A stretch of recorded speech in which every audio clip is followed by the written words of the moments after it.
की जय। अवतार मेहर बाबा की जय.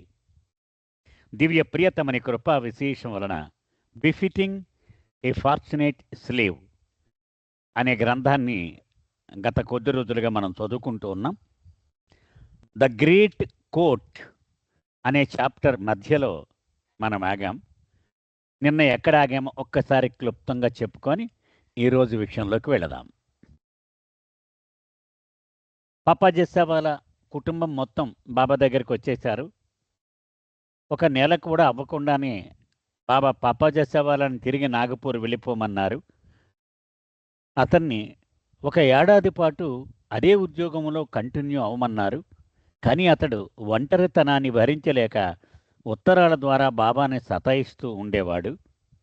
కనుక గాయమాయి బాబాని ప్రాధేయపడింది. బాబా, ఆయన రిటైర్ అయిపోయే వరకు మమ్మల్ని ఆయనతోటి ఉండని అన్నారు. అలాగే బాబా ఒప్పుకున్నారు. సో ఒక ఎరిచి తప్ప మిగిలిన కుటుంబం అంతా నాగపూర్ వెళ్ళిపోయి అక్కడ ఉంటూ ఉన్నారు. ఇక్కడి వరకు మనం నిన్న చెప్పుకున్నాం. ఇక ఈరోజు విషయంలోకి వెళ్దాం. So while the women mainly toured Mathura and Agra, Gaimai Jessawala and her daughters and young son had to remain in Nagpur. Baba Agra వెళ్ళారు ఈ స్త్రీ మండలి తీసుకునే బ్లూ బస్సులో.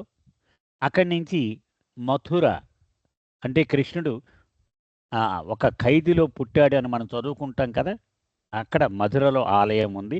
అలాగే అక్కడికి దగ్గరలో కృష్ణుడు బాల్యం గడిపినటువంటి బృందావనం కూడా అక్కడే ఉంది. అవన్నీ చూశారు. కానీ గాయమాయి ఆవిడిద్దరు కూతుళ్ళు ఒక కొడుకు వాళ్ళందరూ నాగపూర్లోనే ఉండిపోయారు. It was also during this period that Baba gave Eruch an unusual order. సరిగ్గా ఇదే సమయంలో బాబా ఎరిచ్కి ఒక అసాధారణమైనటువంటి ఆజ్ఞ జారీ చేశారు. ఎరిచ్ మాటలు. I don't know why, but Baba made it an injunction that I must wear a hat and a great coat, a long heavy woollen overcoat at all times. కారణం నాకు ఖచ్చితంగా తెలియదు ఎందుకు ఇలా చెప్పారో బాబా. బాబా నేను తప్పనిసరిగా పాటించాలి అని చెప్పి ఒక ఆదేశాన్ని ఇచ్చారు. ఏంటిది? నేను ఎప్పుడు కూడా ఒక బరువైన కాళ్ళ వరకు పొడవుగా ఉండే ఒక ఉలెన్ కోటు ఎప్పుడు వేసుకుని ఉండాలని చెప్పారు. అలాగే ఒక హ్యాట్ కూడా పెట్టుకోవాలి అని చెప్పారు. Even in summer, while driving the blue bus, while cleaning it and repairing it, he said that I must wear the coat in all weather and at all times. అది పైపించి బాబా అన్నారు, వేసవి కాలం అయినా సరే, నువ్వు బ్లూ బస్సు నడుపుతూ ఉన్నా సరే, బ్లూ బస్సు రిపేర్ చేస్తూ కడుగుతూ ఉన్నా సరే ఈ కోటు వేసుకునే చేయాలి, ఈ హ్యాట్ ఉంచుకునే చెయ్యాలి. అంచేత వాతావరణంతో సంబంధం లేదు, నువ్వు ఏ పని చేస్తున్నావో సంబంధం లేదు, సర్వకాలాల్లోనూ కూడా ఇదే వేసుకొని ఉండాలి. వాయ్? ఎందుకలా? I think it is because as soon as you say something about yourself, you are cut. Baba దగ్గర ఒక్కడికి కనిపెట్టాను నేను. నువ్వు ఏదో నిన్ను గురించి నువ్వు గొప్పగా చెప్పుకున్నావు అనుకో, దొరికిపోయేవే ఆయనకి. I remember Baba had asked me. ఒకసారి బాబా నన్ను ఇలా అడిగారు, యూ డోంట్ ఫీల్ కోల్డ్? ఏమై నీకేం చలి వేరా? ఎప్పుడూ చలి అనిపించదా అన్నారు. And I had replied, no I don't feel the cold. లేదు బాబా, నాకు అస్సలు చలి ఏం పట్టించుకోను నేను అన్నాను. As soon as I said that, Baba gave me the order. ఇలా చెప్పానో లేదో, అయితే ఈ కోట్ వేసుకుని ఉండు అన్నారు. All right, I want you to wear the great coat throughout the day and night at all times. It is very important. Baba చెప్పారు, సర్వకాల సర్వావస్థలలోనూ ఈ కోట్ వేసుకుని ఉండవలసింది, చాలా ముఖ్యమైన ఆర్డర్ సుమా ఇది అన్నారు. And it did not end after the blue bus tour was over. పోనీ ఇది బ్లూ బస్సు టూర్ అయిపోయాక ఇది ఆగిపోద్దేమో అనుకుంటున్నారేమో. ఆహా, ఆ తర్వాత కూడా అలా కొనసాగింది. Eventually that coat disintegrated from all the wear and tear. అలా వాడగా వాడగా వాడగా వాడగా అది చీకిపోయి, అది చిరిగిపోయి పనికి రాకుండా అయిపోయింది. బాబా హ్యాడ్ ఆల్సో వర్న్ ఇట్. ఒక్కోసారి బాబా కూడా దాన్ని తీసుకుని వేసుకునేవారు. He said that it gave me a good personality. అది వేసుకోగా నన్ను చూసి బాబా అనేవారు, ఇది వేసుకుంటే నువ్వు బాగున్నావోయ్, మంచి పర్సనాలిటీ బ్రహ్మాండంగా ఉంది ఇది వేసుకుంటే అనేవారు. I still remember it did help me once. అయితే నేను ఇది చాలా భారంగా తప్పక నేను దీన్ని మోసాను అనుకుంటున్నాను నేను. కానీ ఒక్కసారి మాత్రం బ్రహ్మాండంగా ఉపయోగపడింది చూడండి. On some of the blue bus tours I was the only man there with all the women. ఒక యాత్రలో, ఈ బ్లూ బస్ మీద గడిపే యాత్రలో నేను ఒక్కడనే మగవాణ్ణి, మిగిలిన వాళ్ళందరూ స్త్రీలే. There is a town called Mathura. Mathura అనే ఒక పట్టణానికి మేము వెళ్ళాం. It is a pilgrimage place associated with lord Krishna and there is a famous temple there. ఇది కృష్ణ భగవానుడికి సంబంధించి చాలా పుణ్యక్షేత్రం ఇది. అక్కడ చాలా ప్రసిద్ధి చెందిన దేవాలయం కూడా ఉంది. Baba wanted the women to see this temple because there are murals depicting lord Krishna's leela. Baba అన్నారు, స్త్రీమండలి వాళ్ళందరూ తప్పనిసరిగా ఈ దేవాలయాన్ని చూడాలి. ఎందుకంటే ముఖ్యంగా ఆ గోడల మీద కృష్ణుడి యొక్క లీలలన్నీ కూడా చిత్రించబడ్డాయి, గోడల మీద చిత్రాలుగా. అవన్నీ చూడాలి అన్నారు. Wear the women were concern I had nothing to do with them. మీకు అందరికీ ఇదివరకే చెప్పాను కదా, నేను స్త్రీలు సీన్లోకి వస్తే నాకేం సంబంధం లేదు అక్కడ, అంతే కదా. Still because I was the driver of the blue bus I came in to the picture. అయితే నేను ఈ స్త్రీ మండలి విషయాలు మీతో ఎందుకు చెప్తున్నానంటే ఆ బ్లూ బస్సు నడిపే బాధ్యత నాదే కాబట్టి నేను చెప్తున్నాను ఇవన్నీ మీకు. Baba told me to make arrangement for the women's visit early the next morning before the crowds arrived at the temple. నాకు బాబా పిలిచి చెప్పారు, నువ్వేం చేస్తావంటే రేపు ఉదయాన్నే తెల్లవారగానే మొట్టమొదట మన స్త్రీ మండలి వాళ్ళు ఆ దేవాలయం దర్శనం చేసుకునేలా నువ్వు ఏర్పాట్లు చేసి రావాలి. ఎందుకంటే ఆ జనం అంతా వచ్చేస్తారు, 7, 8 అయిపోయింది అనుకో, అప్పటికి జనం తండోపు తండాలుగా వచ్చేస్తారు. తీరా మన స్త్రీ మండలి వాళ్ళు పురుషుడిని చూడకూడదు, నీకు తెలుసు కదా. ఈ ఏర్పాట్లు చేసిరా అన్నారు. I was to go and talk to the head Pandit. అంచేత నేను ముందు రోజు సాయంత్రం నేను అక్కడికి వెళ్ళి అక్కడ ప్రధాన పూజారి ఎవరైతే ఉన్నాడో ఆయనతోటి ఇదంతా మాట్లాడి అతని అనుమతి తీసుకుని రావాలి. Baba told me to tell him that we do not want any men present when a women arrive. Baba నాకేం చెప్పారంటే ఆ పూజారికి ముఖ్యంగా నువ్వు ఒక విషయం చెప్పాలి. నాకు సంబంధించిన ఈ స్త్రీ మండలి అక్కడికి వెళ్ళగానే పురుషులు ఎవరు రాకూడదు, ఎవరు ఉండకూడదు, ఇది చెప్పాలి నువ్వు. They have been living a reclusive life and we will manage everything ourselves. He need not accompany us. ఇంకా నువ్వేం చెప్పాలి, ఏకాంతంగా ఆశ్రమవాసం గడుపుతున్న స్త్రీలు వాళ్ళు కదా, మేమే చూసుకుంటాం అవన్నీ, నువ్వు కూడా రాకూడదు, ఎందుకని అతను పురుషుడే కదా, నువ్వు కూడా మాకు కూడా రావాల్సిన అవసరం లేదు అని చెప్పు. But Baba told me if he insist there be a guide during the temple tour then I was to ask if he had a son under 12 years of age who could act as a guide. లేదు ఎవడో ఒకడు మీకు దారి చూపించకపోతే మీరు ఎలా తిరుగుతారు ఇది అని పట్టుబట్టాడు అనుకో ఆ పూజారి, అప్పుడు మీకు కొడుకున్నాడా, అది కాకుండా 12 ఏళ్ల లోపల వయసు ఉండేవాడు ఉన్నాడా అని అడుగు. వాడు అలా ఉంటే వాడిని రమ్మను మనకి సాయం చేయడానికి, వాడు సరిపోతాడని చెప్పు అన్నారు Baba. But Baba told me sorry. And Baba added, if worst comes to worst, I should offer a little prasad of money. వాడు ఒప్పుకోలేదనుకో, ఏదో కొంత వాడి చేయి తడుపు అంటే ఏదో ఒక 100 రూపాయలు 50 రూపాయలు ఎంతో కొంత ఇచ్చి ఇది దక్షిణగా తీసుకోండి అని చెప్పు. So the next day I went to see the management. మర్నాడు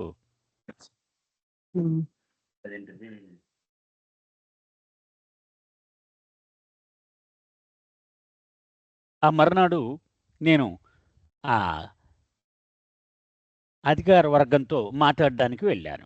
I explain that some of the women were from America and England and they were following a great master. వాళ్ళకి ఏం చెప్పానంటే, నేను ఇప్పుడు మా బృందంలో ఉన్నవాళ్ళు విదేశాల నుంచి వచ్చిన వాళ్ళు కూడా ఉన్నారు, కొంతమంది అమెరికా వాళ్ళు, కొంతమంది ఇంగ్లాండ్ నుంచి వచ్చిన వాళ్ళు, ఒక గొప్ప గురువును అనుసరిస్తూ జీవిస్తూ ఉన్నారు వాళ్ళు. They do not mingle with men, I informed him. So only my elder brother would be accompanying them. అది వాళ్ళు పురుషులు ఎవరితోటి కలిసి ఉండరు, వాళ్ళు కలవరు అసలు. కానీ మా పెద్దన్న గారు ఉన్నారు, ఆయన ఒక్కడే వాళ్ళు కూడా వస్తారు. The head priest said to me, how will your elder brother know all about the temple? ఆ ప్రధాన పూజారి అన్నాడు, సరే బాబు అలాగే, కానీ మీ పెద్దన్న గారికి తెలియదు కదా దేవాలయం, మరి ఎలా చూపెడతాను అన్నీ, ఏది ఎక్కడుందో ఎలా తెలుస్తుంది? I replied, is there a child who could be there guide? అయితే మీ దగ్గర పసివాడు ఎవడైనా ఉన్నాడేమిటి ఇలా దారి చూపించడానికి, దేవాలయం అంతా ఎరిగినవాడు అన్నాను. Yes, he replied, my son who is 11 years old. నా కొడుకున్నాడు, వాడికి 11 ఏళ్ల వయసు అన్నాడు. The boy pass an inspection and I agreed that he would be fine. ఓ అద్భుతం, ఇంకెవరు అక్కర్లే, ఆ చంటివాడిని పంపించండి మాకు కూడా చాలు అన్నాడు. But remember, I reminded the pandit, మళ్ళీ ఆ పూజారికి చెప్పాను నేను, జ్ఞాపకం పెట్టుకోండి, when the party arrives no men should be present. అది మా ఆ స్త్రీ శిక్ష వర్గం అక్కడికి రాగానే మగవాడు ఎవ్వడూ ఉండడానికి వీల్లేరు. The old man assured me, ఆ పెద్ద ఆయన తప్పకుండా, of course we will follow your wish, మీరు ఏది కోరుకుంటే మేము అలాగే చేస్తాం అన్నాడు. And I assured him that I would not be there either, నేను కూడా ఆ లోపలికి వచ్చి బృందంలో ఉండను సుమా, ఎందుకని మా పెద్దన్నగారు ఒక్కైనే ఉంటాడు. So the next day we went to the temple and as usual I was wearing the great coat and hat. ఆ మరుసటి రోజు మేమందరం ఆ టెంపుల్ దగ్గరికి వెళ్ళాం. బాబా ఆర్డర్ ప్రకారం నేను పెద్ద కోటు, హ్యాట్, మంచి అధికార దర్పం వెలగబెడుతూ ఉన్నాను నేను అక్కడ. I stopped the bus at the bottom of the hill as there were many steps that lead up to the temple. ఆ మథుర ఎలా ఉంటుందో చెప్తున్నాడు. అది కొండ, చిన్న కొండలా ఉంటుంది. ఆ కింద నుంచి పై వరకు చాలా మెట్లు ఉంటాయి. ఆ బస్సు ఆ కింద ఆపేశాను, ఆ మెట్లు ఎక్కవలసి ఉంటుంది. Soon the child came out and I introduced him to Baba. ఆ ముందు రోజు పూజారి గారు ఆ అబ్బాయి ఎవరో ఉన్నాడన్నారు కదా, వాడు వచ్చాడు. రాగానే ఆ కుర్రాన్ని తీసుకెళ్ళి బాబాకి పరిచయం చేశాను. Baba, this is the boy who will be the guide. ఈ కుర్రాడే మనకి మార్గదర్శిగా ఉండి ఆ లోపల దేవాలయం అంతా చూపెడతారు బాబా అని చెప్పాడు ఈ రీచ్.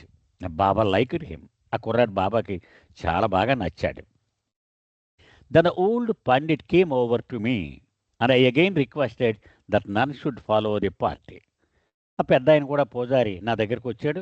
నేను మళ్ళీ చెప్పాను, అయ్యా ఎవ్వరు మా బృందం కూడా అనుసరించొద్దు సుమా అని చెప్పాను. I remembered having seen on my first visit a younger priest quite hefty in size and I wondered where he was. నేను ముందు రోజు వచ్చినప్పుడు ఈ ప్రధాన పూజారి దగ్గరలో ఒక యువకుడు మంచి బండగా ఉన్నాడు, కానీ ఇప్పుడు లేడు. ఇప్పుడు ఎక్కడికి వెళ్ళిపోయాడో అనుకున్నాను నేను. The old man assured me that he would not get in the way. అబ్బే ఎవడు రాడు, మీకెందుకు, నేను మాటిస్తున్నాను కదా, మీకెవ్వడు జోక్యం చేసుకోరు దీనిలో అని చెప్పాడు ఆ ప్రధాన పూజారి. About half an hour after I suddenly see Baba rushing out of the temple holding that hefty young pandit by the scruff of his neck. ఒక్క అరగంట అయిందో లేదో, అంటే ఇరిచి బయటే ఉండిపోయాడు కదా, ఒక్క అరగంట అయిందో లేదో చాలా ఉగ్ర నరసింహంలాగా ఉన్నారట బాబా. ఆ మెడ పట్టుకొని, ఆ లావుగా ఉన్నాడని నేను చూడండి, యువకుడైనటువంటి ఆ పూజారి వాడిని మెడ పట్టుకొని బరబర బరబర ఈడ్చుకుంటూ వచ్చారు. I have never seen Baba so upset like that. అంత కోపం ప్రదర్శించడం నేను ఎప్పుడూ చూసి ఎరుగను బాబాని. He was dragging him and pushed him down the steps. Baba లాక్కొచ్చి ఆ మెట్ల కిందకి తోసేశారు కూడా. With great authority Baba gestured. ఆయన మొహంలోంచి మొత్తం అధికారం అంతా అది బయటికి ప్రతిబింబిస్తూ ఉండగా సౌజ్ఞ చేశారు ఇలా బాబా. కీప్ హిమ్ దేర్, ఎరిచి చెప్తున్నారు, వాడిని అక్కడే నిలబెట్టు, ఉంచక్కడ, కథలనివ్వకు వాడిని అన్నారు. Then I had to show myself to be something big. Baba ఎప్పుడైతే నాకు ఇలాగ చిన్న హింట్ ఇచ్చారో, నేను మామూలును కాదు సుమా అని నేను చూపించవలసిన అవసరం వచ్చింది. I had to buck myself up, so to say, that the great coat and hat helped me.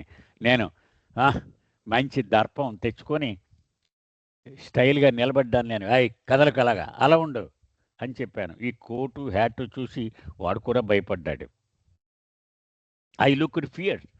నన్ను చూడనాకే భయం వేసింది వాడికి. "డోంట్ బడ్జ్ ఫ్రమ్ హియర్" కదలకిక్కడి నుంచి. "You don't have any idea from where they have come" వాళ్ళేం మామూలు మనుషులు అనుకుంటున్నావా వచ్చిన వాళ్ళు? వాళ్ళెక్కడి నుంచి వచ్చారో తెలిస్తే హడలిపోతావు నువ్వు అన్నాడు. "Why did you do such a thing" ఎందుకిలా ప్రవర్తించావు అసలు నువ్వు? Baba told me to tell him that this is not the way a priest should act. Baba నాకు చెప్పారు ఎరిచ్‌కి. ఏమని? ఒక పూజారి అనేవాడు ఇలాగా ప్రవర్తించేది సిగ్గులేదా నీకు అని చెప్పు అన్నారు. Once you have given your word you should not go back an it అని. ఒక్కసారి మీ పెద్దాయన మాట ఇచ్చాడు. ఆ మాట ప్రకారం మీరు ఉండాలి. ఎవడు జొరబడకూడదు. ఈజ్ దిస్ ప్రీస్ట్‌హుడ్ ఇదా? పూజారితనం అంటే ఇదా? Then he told me to let him go. కాసేపటికి బాబా పోనీ, పోనివ్వండి అన్నారు. It was not that the priest was curious to see what was happening. అయితే జరిగిందేమిటంటే ఎరిచ్ చెప్తున్నాడు. వాడు ఏం జరుగుతుందో తెలుసుకుందామని కేవలం కుతూహలం కాదు వాడు చూపించింది. He was curious to see the faces of the women. ఈ స్త్రీలందరి మొహాల్లో మొహం పెట్టి చూస్తున్నాడు వాడు. All the time he was gaping at the women's faces and pestering them. అసలు వాళ్ళకి శాంతిగా ఉండనివ్వకుండా వాళ్ళ ముఖాల్లోకి నోరెళ్ళబట్టి అలా చూస్తూ ఉన్నాడు. He had not the innocence of someone who was just curious. మామూలుగా ఊరికనే కుతూహలం చూపించేవాళ్ళు అమాయకంగా తెలిసిపోతారు మనకి. వాళ్ళ వల్ల మనకేం ప్రమాదం లేదు. కానీ వీడు వేరుగా ఉన్నాడు. Yeah! And that is what Baba did not like. బాబాకి నచ్చని విషయం ఇదొక్కటే. It was the first time I had seen him do such a thing to a stranger. తన మండలి వాళ్ళని అలా చేస్తే అది వేరే విషయం. కానీ తనకేమి సంబంధం లేని ఒక పరాయి వ్యక్తిని ఎంత కోపం ప్రదర్శించడం బాబా నేను మొట్టమొదటిసారిగా నేను చూశాను. It reminded me of that time when Jesus is in the temple with the money lenders. ఇది జీసస్ కథలోకి వెళ్ళినట్లయితే ఇటువంటి సన్నివేశం ఉంటుంది క్లుప్తంగా. ఇది మీకు మనవి చేస్తా.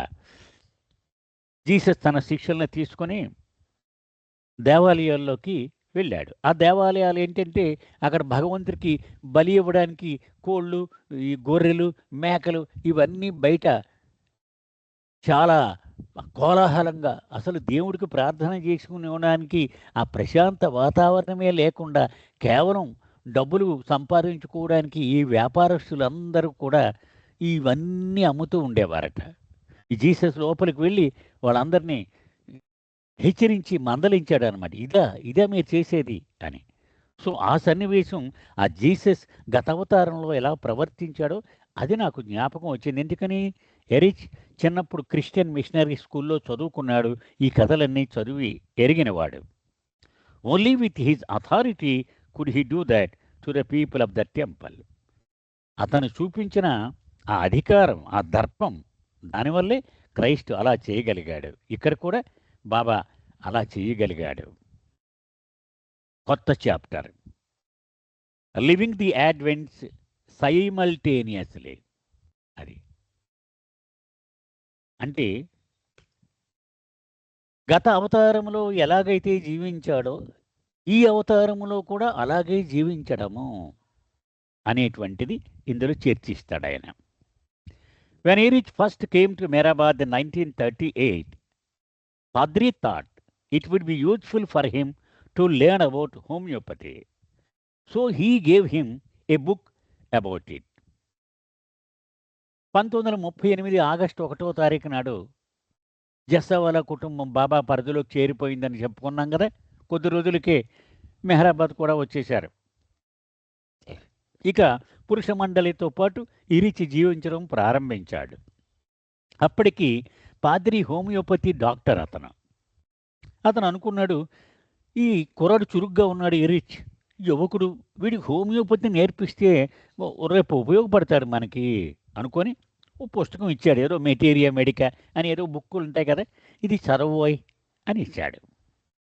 బాబా happen to see Eruch with a book one day. ఒకరోజు ఇరిచ్ ఈ పుస్తకం పట్టుకుని చదువుతూ ఉండగా బాబా చూశారు.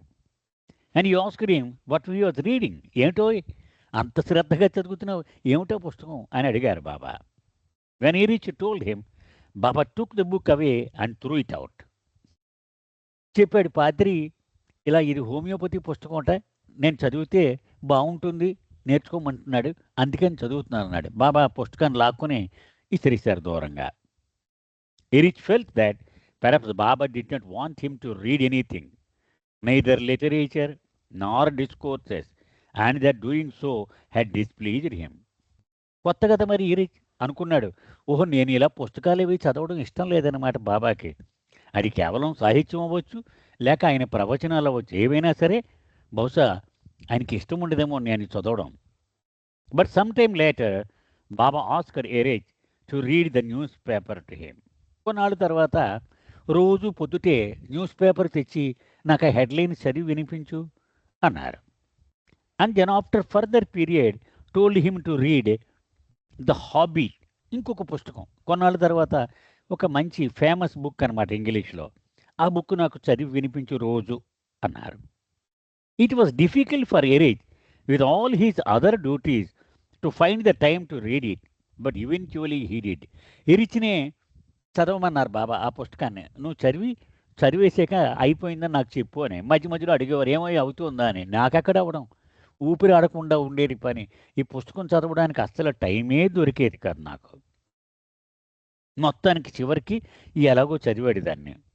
As a boy, ఇరిచ్ had fallen in love with Jesus and all the stories of his advent. చిన్నప్పుడు ఎరిచ్ ఆ మిషనరీ స్కూల్లో చదువుకున్న కారణంగా జీసస్ ప్రేమలో పడ్డాడు. తర్వాత జీసస్ రాకకు సంబంధించిన కథలంటే కూడా అతనికి చాలా ఇష్టం, బాగా నచ్చేవి. Now as a young disciple, he was beginning to witness parallel events in the ministry of Meher Baba. ఇప్పుడు ఒక యువ శిష్యుడిగా అవతార్ మెహర్ బాబా రాక ఈ యుగంలో ఆయన జీవితాన్ని చూస్తూ ఉన్నాడు. ఈ రెండింటిని పోల్చుకుంటూ ఉన్నాడు ఎరిచ్. అంటే జీసస్ గడిపిన జీవితము, మెహర్ బాబా గడిపిన జీవితము. బట్ ఈ did not put the pieces together until many decades later. అయితే ఈ రెండు అనుకునేవాడు, కానీ కొన్ని సంవత్సరాల తర్వాత ఈ రెండు పోల్చి అర్థం చేసుకోగలిగాడు. అప్పటి వరకు ఊరికే అది ఇది అనుకునేవాడు అంతే. Baba would be after me asking, sorry. But he did not. One summer afternoon, Erich told me that Baba had ordered him to read The Nazarene by Sholem Ash. రవాణా చెప్తోంది. ఒకనాడు మధ్యాహ్నం ఎరిచ్ చెప్పాడు నాకు, బాబా ద నజరీన్ అని జీసస్ క్రైస్ట్ యొక్క జీవిత చరిత్ర. మనకి మహాభారతం ఎలాగూ, రామాయణం ఇవి ఎలాగూ, అలాగే జీసస్ జీవితం కూడా ఫేమస్ అన్నమాట ఈ బుక్. బైబిల్ ఏమో జీసస్ సందేశాలు, అలా కాకుండా జీసస్ జీవిత గాథ ది నజరీన్ అంటారు. అది చదవమని ఆదేశం జారీ చేశారు Baba. He asked if I had ever read it. Baba అడిగారు, ఏమో ఆ పుస్తకం చదివేవో నువ్వు, నజరీన్ అనే పుస్తకం అన్నారు. నో ఐ ఆన్సర్, లేదు బాబా, చదవలేదు అన్నాను. Then we will have it read it together he said. Sorry, Eruch దవానాని అడిగాడు, నువ్వు ఎప్పుడైనా ఆ పుస్తకం చదివేవా అని. దవానా చదవలేదు అంది. అయితే మనిద్దరం కలిసి చదువుదాము అన్నాడు ఎరిచ్ మాటలు. When Baba gave me the Nazreen, I thought, my God, how am I ever going to read this book. పెద్ద బుక్, అది చాలా లావుగా ఉంది. బాబా ఇచ్చి ఇది చదవమన్నారు.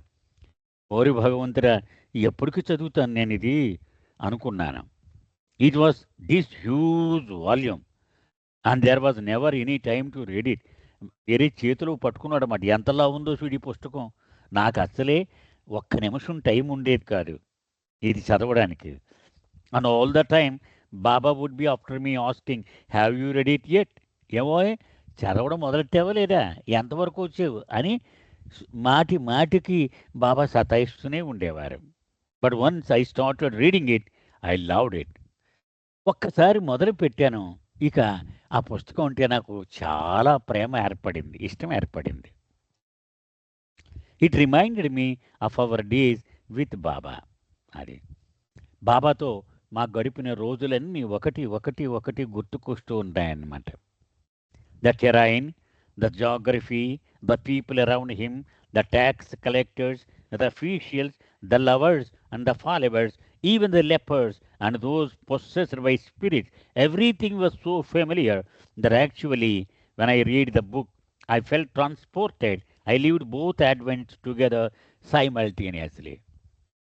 అది చదువుతూ ఉంటే ఆ జీసస్ గడిపిన పరిసరాలు, ఆ ప్రాంతము, ఇవి ఇప్పుడు మెహరాబాద్ సేమ్ పోలికలు కనపడుతున్నాయి. అక్కడ వర్షాలు లేవు, ఇక్కడ వర్షాలు లేవు. అక్కడ నీటి కరువే, ఇక్కడ నీటి కరువే. అక్కడ పచ్చని చెట్లు లేవు, ఇక్కడ అంతే. ఇదే వాతావరణాలు, ఇవే కనపడుతూ ఉన్నాయి నాకు. ఆ మనుషులు కూడా ఆయన శిష్యులు అలాగే ఉండేవారు, ఇక్కడ అలాగే ఉన్నారు. అలాగే ప్రేమికులు, ఆయన అనుచరులు. అక్కడ కుష్ఠరోగులకి సేవ చేయడం ఉంది, ఇక్కడ కుష్ఠరోగులకి సేవ చేయడం ఉంది. అక్కడ ప్రేతాత్మలు చేత పీడింపబడేటువంటి వ్యక్తుల్ని క్రైస్తు దగ్గరికి తీసుకొచ్చేవారు, ఇక్కడ బాబా దగ్గరికి తీసుకొస్తూ ఉండేవారు.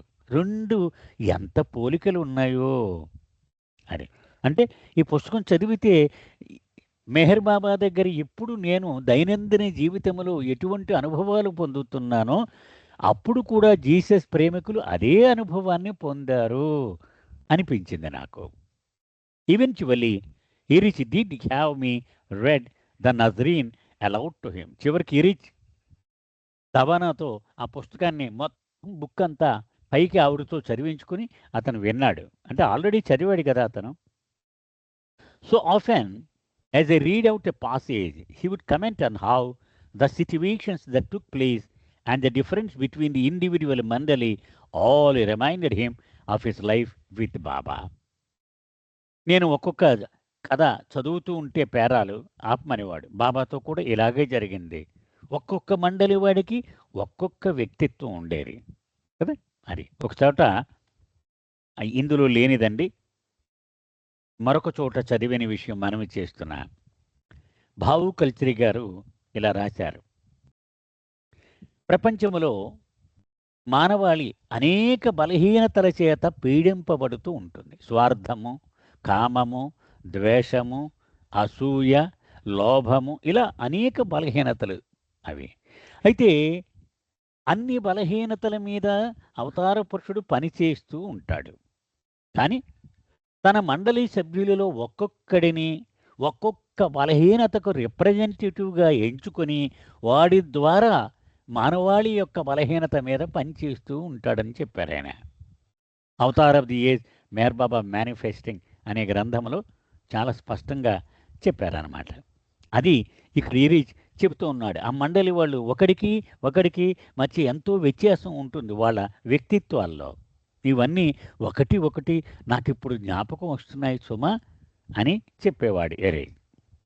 One such incident Erich recalled took place when Baba held a darshan program at St. Mira's High School in Pune in 1957. 1957వ సంవత్సరంలో పూనా నగరంలో సెంట్ మీరా హై స్కూల్ అని ఒక ధార్మిక సంస్థ ఉంది. సాధు వాస్వాని అనేవాడు నడిపేవాడు. అతనికి బాబా అంటే ఎనలేని గౌరవం. బాబాకు కూడా అతనంటే ఎంతో ప్రేమ.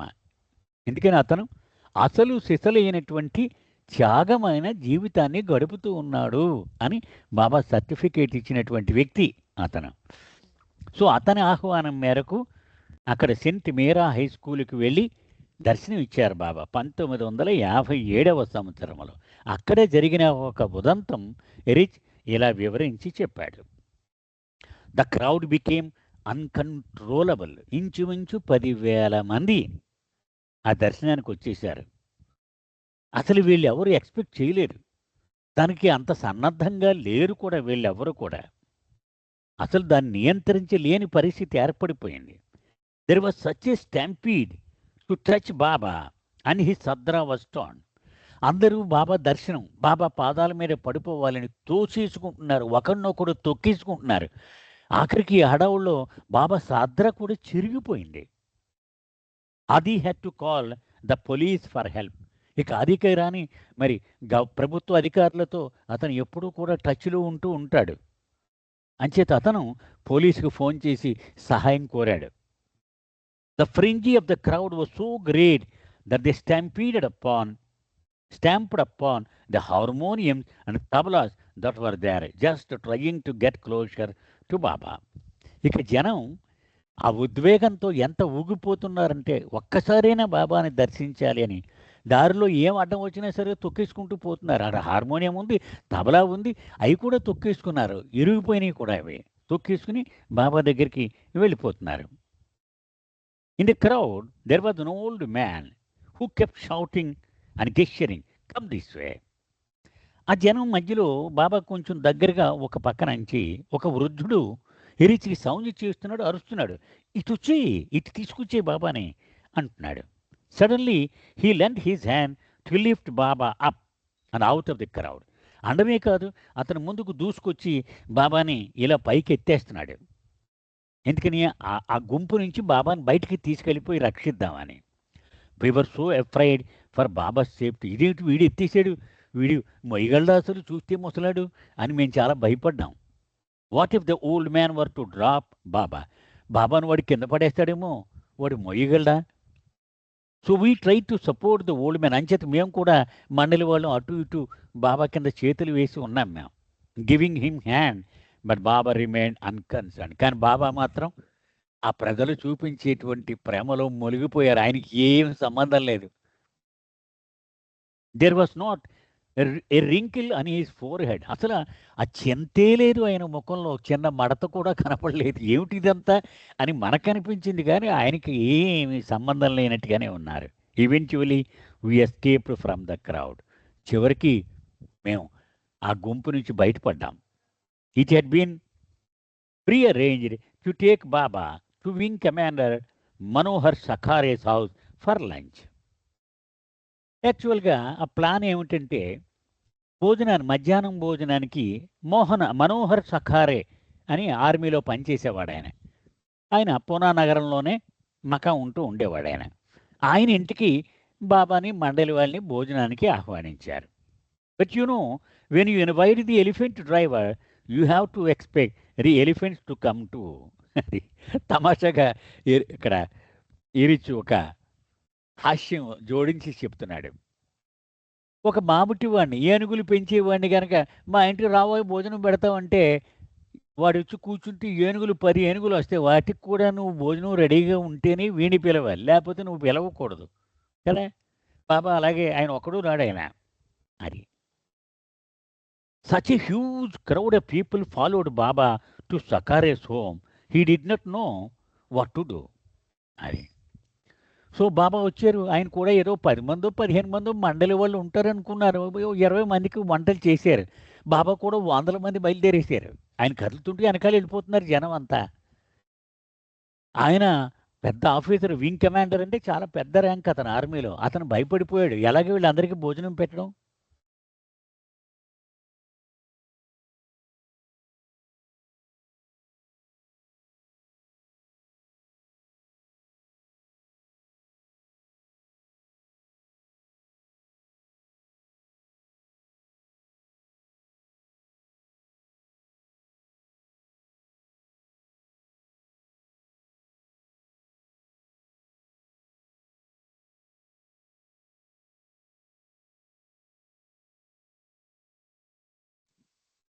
వినిపిస్తోందండి? వినిపించటం లేదండి. సరే అండి. వినిపించట్లేదు.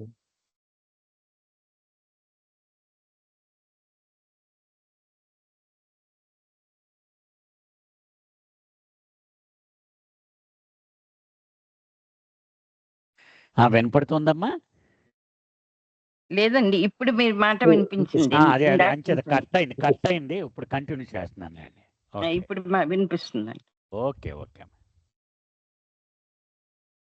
సో బాబా ఒక్కడిని కొంతమంది మండలి వాళ్ళని భోజనానికి పిలిచాడు, కానీ ఇలా ఎన్ని వందల మంది వచ్చేస్తారని అతను అనుకోని కారణంగా భయపడ్డాడు అతను. How to feed a crowd of 300 people. మొత్తం 300 మంది వచ్చేసారట. ఎలాగ ఎంతమందికి భోజనం పెట్టాం. బాబా టుక్ కంట్రోల్ అని he himself served each one. వెంటనే బాబా రంగంలోకి దిగేశారు. దిగేసి ఆయనే వడ్డించడం మొదలుపెట్టారు. ప్రతి వాడికి కూడా 300 మందికి ప్లేట్లు ఇచ్చేయమన్నారు. ఆకులు వేసేశారు. వరుసనే వడ్డించుకెళ్ళిపోయాడు ఆయన.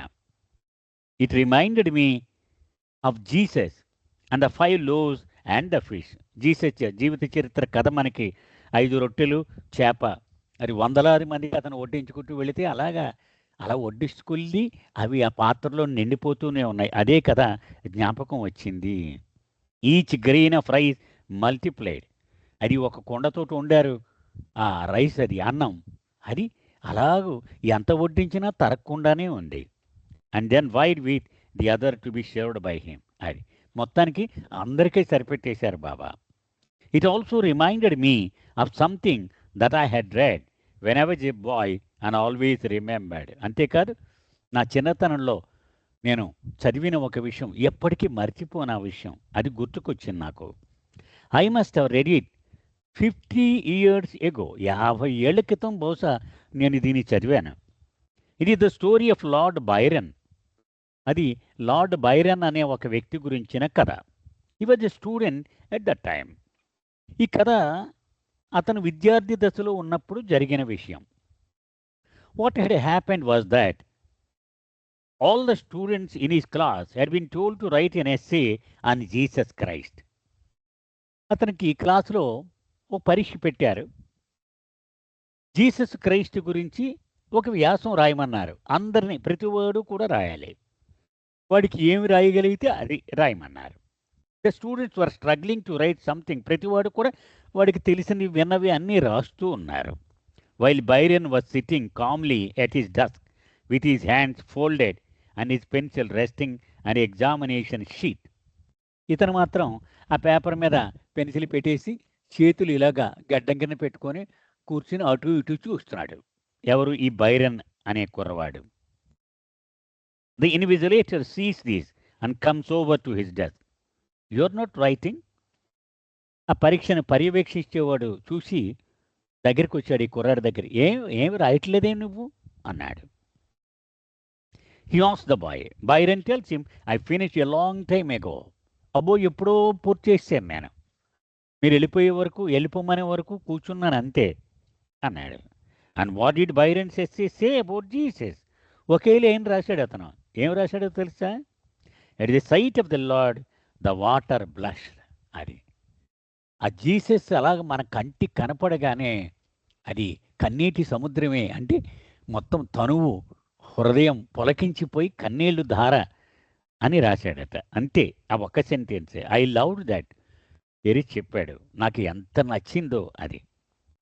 It said it all in just those few words. పెద్ద వ్యాసం రాయక్కర్లేకుండా జీసస్ యొక్క దర్శనం యొక్క స్పందన ఎలా ఉంటుందో ఎంత అద్భుతంగా 4 మాటల్లో అతను చెప్పాడు. It reminded me of one of the greatest stories of Jesus advent that touched my heart. అది అలాగే జీసస్ రాక విషయంలో ఒక అద్భుతమైన కథ నాకు గుర్తుకొచ్చింది ఈ సందర్భంగా. ఎరిక్ చెప్తున్నాడు. Peter and John were with him and he was passing through the streets. ఒక పక్క పీటర్ అనే శిష్యుడు, మరో పక్క జాన్. ఈ ఇద్దరు జీసస్ కూడా నడుస్తూ ఉన్నారు, వీధుల్లో వెళ్తూ ఉన్నారు. Abuses were being shouted at him from the Windows. ప్రజలు కిటికీల్లో నుంచి దూషణలు, విమర్శనలు ఇవి విసురుతూ ఉన్నారు, అంటే తిట్లు.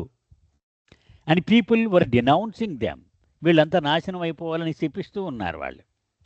One of the disciples said, Lord, we can't bear this. పాపం ఈ ఇద్దరు శిష్యుల్లో అన్నారు, ప్రభు, వినడానికి ఎంత కష్టంగా ఉందో మాకు అన్నారు. Jesus replied, what can I do? నేనేం చేయగలను నాన్న? In my wallet is only love. నా జేబులో ఉన్నది ప్రేమ మాత్రమే. ఎవరికైనా ఇవ్వాలంటే ప్రేమనే ఇవ్వగలను, కానీ ఇంక దేన్ని ఇవ్వలేను నేను. నా దగ్గర ఉన్న ఐశ్వర్యమే ప్రేమ. ప్రేమ తప్ప మరేదీ లేదు నా దగ్గర. సో నేను ఎవడినైనా కోప్పడాలన్నా, శిక్షించాలన్నా వాడికి కూడా ఈ ప్రేమనే పంచగలను తప్ప ఇంకేమీ లేదు నా దగ్గర అన్నాడు. అంటే ఎంత అద్భుతమైన విషయం ఇది అని చెప్తున్నాడు. I have nothing else to give. నా దగ్గర ఏముంది కనుక ఇవ్వడానికి ఇది తప్ప. It is love personified, not just forgiveness. క్రైస్తు దగ్గర ఉన్నది కేవలము క్షమించే గుణం మాత్రమే కాదు, ప్రేమ ముద్ద, మూర్తీభవించిన ప్రేమ. When we forgive, we remember that we have forgiven. మన మానవుడుగా ఎవరైనా క్షమించామనుకోండి, ప్రతిరోజు 10 సార్లు చెప్తాడు, వాడు ఇంత తప్పు చేశాడు నా పట్ల, కానీ క్షమించేసానండి నేను అని. అంటే మనం ఎప్పుడు గుర్తుంచుకుంటాం ఆ క్షమించిన విషయాన్ని. But for God, for him, his forgiveness is so total that it is as if it had never happened before. కానీ భగవంతుడు క్షమ ఎలా ఉంటుందో తెలుసా? అసలు ఆ తప్పు వాడు చెయ్యనే లేదు అనేటట్టుగా ఆయన మర్చిపోతాడు, వీడు మర్చిపోతాడు. అది ఆయన యొక్క క్షమించడం అంటే అంత గొప్ప విషయము. అందుకే బాబా ఎప్పుడు వాడుతూ ఉంటారు ఫర్గివ్ అండ్ ఫర్గెట్, రెండు కలిపి వాడతారు బాబా ఎప్పుడు. క్షమించేనన్న విషయాన్ని కూడా మర్చిపో, అది వాడతారు బాబా ఎప్పుడు. అంతేగాని అస్తమానం నేను క్షమించాను, మొన్న ఒకసారి క్షమించాను, అంతకుముందు ఒకసారి క్షమించాను, ఇది క్షమే కాదన్నారు బాబా. క్షమించి మర్చిపోవాలి. అదే Baba would refer to Jesus now and again and say how loving he was and how much love he pumped into this earth at that time. బాబా ఎప్పుడు కూడా తరచూ జీసస్ గురించి, అతడు ఎంత ప్రేమమయుడుగా జీవించాడు అనే విషయం గురించి, అతనికి సమయంలో ఈ ప్రేమని ఎంత ప్రేమలో ముంచేశాడు దీన్ని, ఈ భూమిని ఆ ప్రేమలో ముంచేసి తీసేట బయటకైనా, ఈ విషయాలు తరచూ చెప్తూ ఉండేవారు Baba. He would compare that advent with his present advent. అంతేకాదు ఆ క్రైస్తు రాక సమయము, తన రాక సమయం, ఈ రెండింటిని పోల్చి చెబుతూ ఉండేవారు Baba. Baba would say, am I not as loving as Jesus? Baba మాతో అనేవారు, జీసస్ ఎంత ప్రేమగా ఉండేవాడో అంత ప్రేమగా నేను ఉండటం లేదు అని అడిగేవారు. He would refer to himself as Bhola. తనను తాను బాబా ఇలా సంబోధించేవారు, నేను భోళా శంకరుని కదూ అనేవారు. Bhola in Gujarati means guileless, innocence personified. Gujarati భాషలో భోళా అంటే నిరాడంబరము, నిష్కపటము, మూర్తీభవించిన అమాయకత్వము అని అర్థం. In this advent, I am very Bola. I am love personified. But I believe. అది ఈ అవతారంలో నేను చాలా బోళా శంకరుణ్ణి, మూర్తీభవించిన ప్రేమను. ఎవడు ఏం చెప్పినా నమ్మేస్తూ ఉంటాను నేను. వి కాల్ ఇట్ కుచాకాన్. అంటే గుజరాతీలో ఆ మాట చెప్తున్నాడు ఎరీజ్. It means that you believe everything you hear. నువ్వు ఏది వింటే అది నమ్మేస్తాడనమాట. అది భోళా శంకరుడు అంటే. He would say, at the time of Jesus, he had to be very firm and he did not believe everything. కానీ నేను జీసస్గా వచ్చినప్పుడు ప్రతి వాడిని నమ్మలేరు సుమా, నేను చాలా గట్టిగా ఉండవలసి వచ్చేది ఆ రోజుల్లో. కానీ ఇప్పుడు ఎవడేం చెప్పినా నేను రెడీ, భోళా శంకరుని నేను అని చెప్తూ ఉండేవారు. ఇక్కడికి ఈరోజు ఆపుదామండి. అవతార్ మెహేర్ బాబాకి జై. జై బాబా అండి నాగేశ్వర